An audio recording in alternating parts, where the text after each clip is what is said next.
Hello, and welcome to this professional development training. My name is Stephanie. I am the host and founder here at the Intentional IEP and Mrs. D's Corner. I'm a veteran special education teacher and your resident IEP coach. And today I want to share with you this free resource, but I want to teach you how to use it. I get a lot of questions of like, what do all these letters mean? And what are the boxes? And how do I do all the things? So I want to walk you through how to use our data binder rings to make data collection and writing progress reports a lot more simpler for you. And all you have to do is to grab this to grab your progress reports. So where did this resource come from? So when I was teaching in a self-contained life skills classroom in Texas, I had multiple students. I had a whole caseload of students that were all on different levels, grades 1 through 4. They all had a bunch of different IEP goals, and it was a lot to kind of have to do progress reports on. And I know that a lot of you listening are like, yeah, progress reports are a lot. And so I needed a streamlined way to let me back up. My favorite data collection method is to use sticky notes. I teach this whole method inside of the Intentional IEP membership. I'll leave a link for it here, but love using sticky notes. And so when I would come to writing progress report time, I would have piles and piles and piles of sticky notes that I would have to go through, analyze, and then write progress reports from those. And it was very, very time consuming. And I thought there has to be such a simpler way to make this happen and get all of my data transferred to one place so that I just have to look at the numbers and input it and then analyze the data from there, right? And so that's where these data binder rings were born out of. Now, my classroom was color coded, so these are orange. They look kind of red on the screen, but they are orange. You can print them on any colored paper that you want. The good thing about this resource, this free resource, which is linked in the description of this video, is that it's completely editable. And so you just need Microsoft PowerPoint. You can probably throw it into the Google Drive if you wanted to use Google Sheets. The formatting might be thrown off. Don't quote me. But if you don't have PowerPoint, give that a shot. You can reformat all the things. And so what's really nice about this is it comes in 2 different sizes. So this is the bigger size, and then there's one with 3 cards on it. Essentially, these are just note cards. But you're going to put a hole punch in them and put a binder ring, data binder rings, okay? So how do you set them up? This is the first part of making this whole system useful, okay? So whether you're using your digital data or you're using sticky notes like I like to do I do use clipboards with a lot of binder or a lot of data sheets on binders as well. And we're going to walk through that too. But this is where everything lives and breathes. And this is where I write my progress reports from. And so what I do is the front loading of this can be a little bit. So what I would do is for each of my students, I would make one file for each of them. So when you download the free resource, you're going to duplicate or make a copy of it. And you're going to give it student initials, and then you're going to put the student's name on the front, their progress reports. My dots got messed up. Their beginning date, so this is just a fictitious student. You have your begin date and then your end date of the IEP. I found that was super useful so that when I was quick glance looking, I could be like, oh, dang, Stephanie's IEP is coming up. Or I knew, oh, her progress, her IEP isn't due until next September, so I'm good to go, right? So then what I do for this to piggyback off the end date here is I'll put a star on top of the letter. So these letters here are the months of the year. And so that makes me know when I look at this specific binder ring, I know, oh, our IEP is due in September. So we need to make sure we have enough data. I'm going to walk you through how to set up all these too. But that's essentially what you're going to do for the front. Put their beginning date, their end date, their student's name, and that's your cover for confidentiality, okay? Then you're going to move into the actual pages. So each page is a different IEP goal. Now, if you are writing IEP goals with objectives, or you want to do these for objectives, you can certainly do that as well. Whatever goals you're going to be working on, and I'm going to say goals, that's going to cover objectives and benchmarks. Whatever skills you're working on, okay, whatever goals you're working on, that's what's going to go here. I like to label mine. Why do I like to do that? Because if I need to I'm going to show you real quick so that you can see. If I need to quick glance and find an IEP goal really quick, I put the title at the top so that I know, oh, English 1 is comprehension. So that's what we're working on. English 2 is sight words. They don't have to be labeled that in the IEP. I'm labeling that for me so that I can quick glance and say, okay, all I have to do is like quick do this. And I'm like, yeah, English, sight words, word problems. Okay, math word problems. That's what we're working on. And so that's why I have that label there at the top. Then you're going to put your student's IEP goal here. So these are, again, just fictitious goals. I didn't write the full goal. I'm just writing the skill and the accuracy. If you want to write the full goal, by all means, please go ahead and do that. And so that's what you're going to put here. And you're going to see all of these, again, fictitious goals. Didn't write the whole thing, just the skill and the accuracy are all here. And you can see, oh, I didn't print the blank one. This is the blank one. So this is what you won't have any of these letters or any of this or the star, or these will all be blank, but it's going to look like this. You're just going to edit it in PowerPoint. Super, super easy. Then if you want to change these letters, so these are the months of the year, they're the calendar year, so they're not the school year. If you want to start with August or you want to start with July, you can edit those and change whatever you want. I do it this way just because that's how my brain functions, is calendar year, even though we start school in August, right? So then to what I was doing when I first started this was when we didn't have school a certain week, or if a student was absent, I would X out. Well, at the beginning of the school year, when you're making these, you have your school calendar. So you know that there are certain weeks that you're not going to have school for breaks, right? So I've just gone ahead and put no school. That's what I've started doing after years of using these. So I just put NS. So that means no school. We didn't have school that week. It's a break. What I changed the color of these boxes here, I grade them out because that is ESY time, or that summer break, right? So if a student goes to ESY, I didn't want to completely block them out because I want that data and I need that data. So I might send these to summer school, to ESY, not summer school, to ESY, extended school year. And if not, you could print this off and just have them fill them out. Or at least when you get the data back from ESY, you can throw that data in here and you know that's when ESY was, or that's when the summer break was. So you have the visual of looking at, okay, let's look at before regression, or where were they before break, where were they after break, all that good stuff, okay? So you can change whatever you want. Now, depending on, why are there 4 boxes? Depending on your school district and or your school and how many data points they want you to have per marking period. When I taught in a life skills unit, I had to have 2 data points per IEP goal per week per marking period. I think it was something outrageous. It was so many data points. And so that's why I did 4, because typically each month has 4. There's some that are going to have 5, but I did 4 blocks. You can edit this, make the boxes bigger, make them smaller, make them whatever you want to do that's going to make your life easier. You can edit it and do whatever you need to do to make it fit your specific caseload, your specific students, and their IEP goals. Okay. If you wanted to make this a data sheet and have it on there, please do that. That would be really cool. Send me a picture because I would love to see it. But that's what you're going to do to edit this, okay? So make sure that when you are taking the data, you have enough data points to fulfill your district's policy. There's no policy per the IDEA as to how many data points that you need to have, but best practice, I don't want to say the more data points you have, the easier it is to analyze, but it makes analyzing easier. Just because you have more data doesn't mean you have more data. Like, that doesn't mean it's good. So you have to have good quality data. My backup here is always just say, follow whatever your district wants you to do, however many data points you need to have per marking period. Once you print it out, I print it on cardstock. You can print it on regular paper if you want to. You don't have to cut them out. You can leave it here, put it on a clipboard. Whatever you want to do is completely fine. I love sticking them on the binder ring. I would actually hang them. So we did a lot of our work at a kidney bean table. And so I would hang them behind me on little rings on the wall. I just used like the 3M rings, and so I would just hang them. They had the cover on here so that I knew and I could grab them, and then when I had to do progress reports, I could take them all off the wall, take them to my desk, and we had everything ready to go.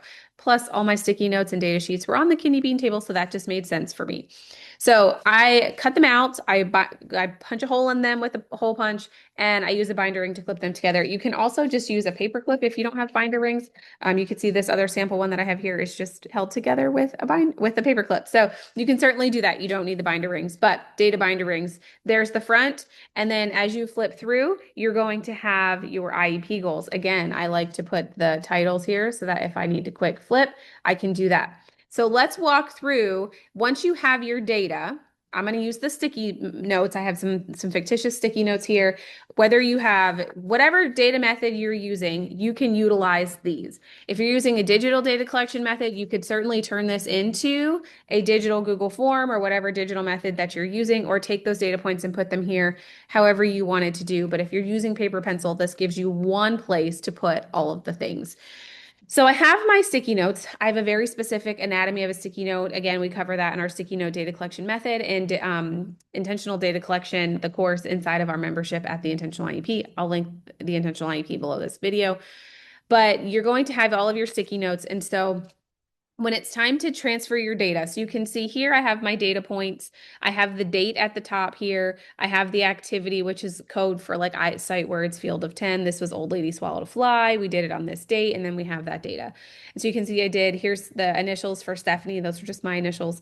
And then you have the 3 trials that we did here. We did 4 trials here, and then we did 1 activity here. So this would count as a comprehension is what we're going to use it for. So once I have my sticky notes, I would typically do this either once a week or every other week. I didn't want to wait too long to transfer this because then I would have a really big pile of sticky notes. I would usually do it Friday afternoons. That way I was reset for Monday morning. So what I would do is I'm looking, so we have sight words, field of 10. So I'm going to go to sight words. All right, here's my sight words. Okay, sight words, working on sight words, and I'm going to use a pen. I'm going to use a pen. Up to you if you want to use a pen or a pencil, okay? So this one was August 19th and August 23rd. So we have 2 data points on the same goal. Actually, we have 7 data points on the same goal, 2 different dates. And so what I'm going to do is each one of these is a week, okay? And so you can see here in this fictitious school year, we have these 3 weeks are off. We're not back to school yet. But what you can do if you have multiple data points per week is just either write them smaller or give an average. I do not throw these away. These then get attached to, I always print my lesson plans. I'm very old school in that way. We had digital lesson plans we had to submit. And so I would print them off and I would put these on the back and I would save them all in a file folder. So that way, if I ever had to pull data to look at any of this to say, here's where these data points came from, I had the sticky note that I took in the moment of that data, and then I had the lesson plan attached to it so I could tell them exactly what we did and exactly what the lesson was. That was just a me thing, okay? You can do that, but you can, however it works for you, you completely do that. So 8/19, so I'm going to say that we had 4 data points that week. And so we had a 4 out of 10, a 5 out of 10. So I'm going to take the 3 that are 5 out of 10s, and I'm just going to do a 5 out of 10. I'm going to do a 4 out of 10. And I'm going to write it. I'm going to write it actually in this box here because this is August and we weren't in school here. So I'm going to write it in here. So I have a 4 out of 10 and a 5 out of 10. All right. Now I'm done with this one. It's going to go in a separate pile, and then I'm going to then attach it back to my lesson plans. Here's the other one. I have 2 6 out of 10s and a 5 out of 10. So this is going to be on the same week. See how I wrote it? I just wrote it really small. I'm going to actually combine the 2 6 out of 10s. And now I have a 5 out of 10. And so you can see I have 4 data points for that specific week. If you wanted, when you were editing it, you could draw a slash here if you have to have 2 data points that you know. You can do that in the table. This is a table in your editable file in PowerPoint, or you can just write them small if you only have 1 data point. So let's do the old lady swallowed a fly. I'll show you what this one looks like. This one is going to be a comprehension activity. So I'm going to go backwards because it's English comprehension. We're working on what questions. We probably did the old lady swallowed a fly adaptive piece book set. If you're curious what that is, I'll link it in the video notes below. So I'm going to go to August 25th. So I know that that was this week here. And I'm going to put that data point. It was 12 out of 15.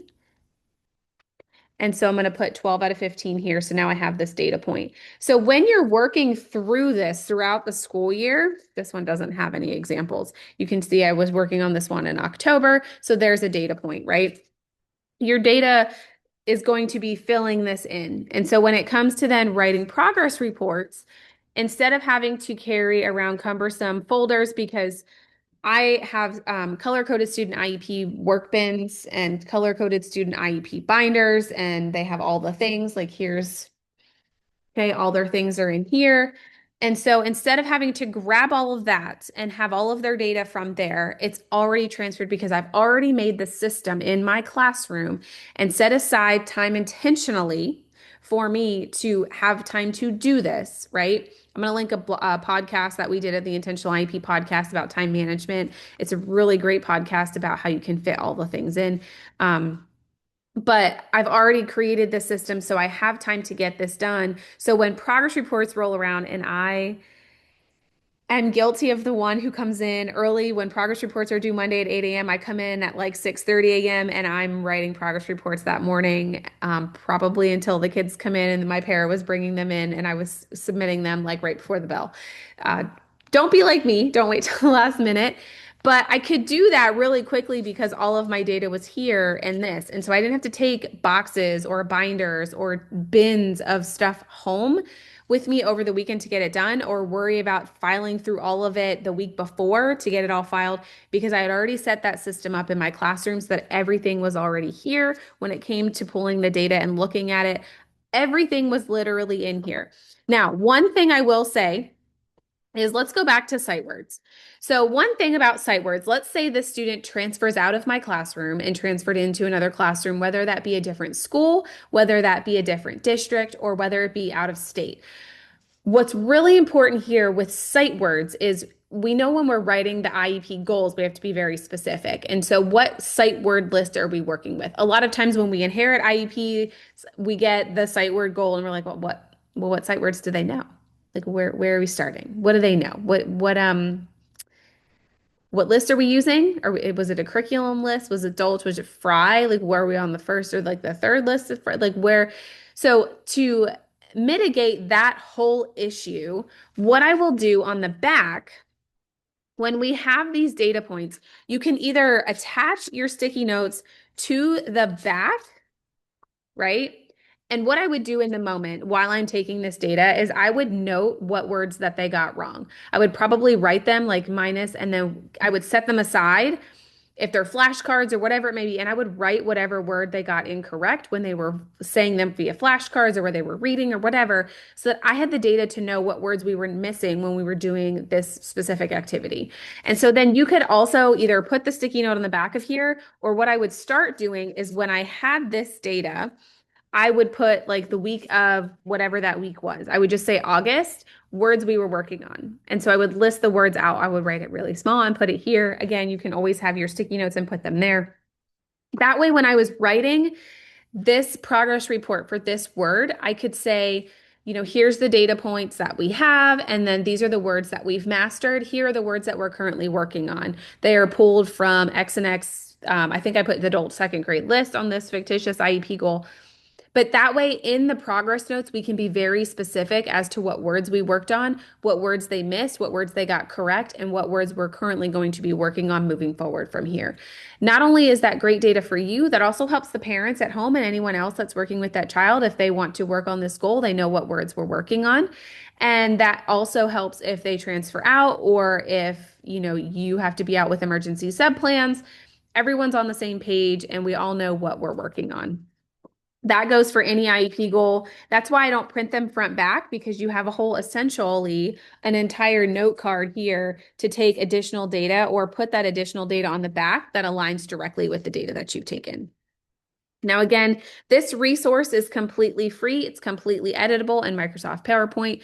Again, throw it into Google Sheets or Google Slides, I'm sorry, and it's probably going to show up wonky because the two don't really marry together very well, but you can reformat it and make it work if you don't have Microsoft PowerPoint. But go ahead and give this a shot. I'm also going to link another video that I've done here a couple of years ago with a good friend of mine, Megan, and she took this free resource and turned it into a spreadsheet, and she had this spreadsheet available, and she walked us through how she uses it, and it's a beautiful spreadsheet.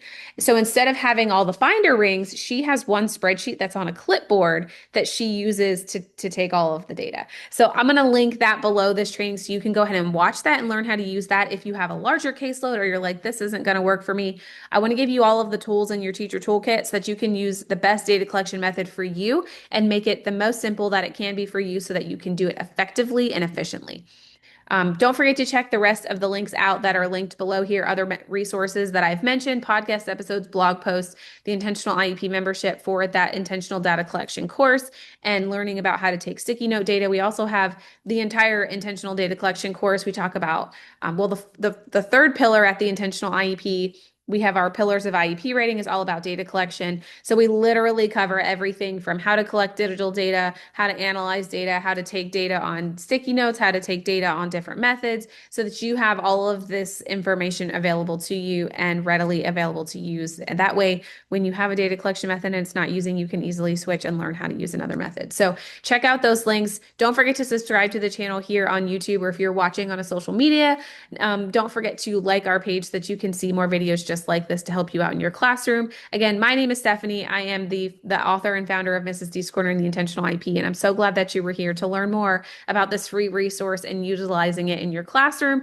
to make data collection more effective and efficient. I will see you in the next training.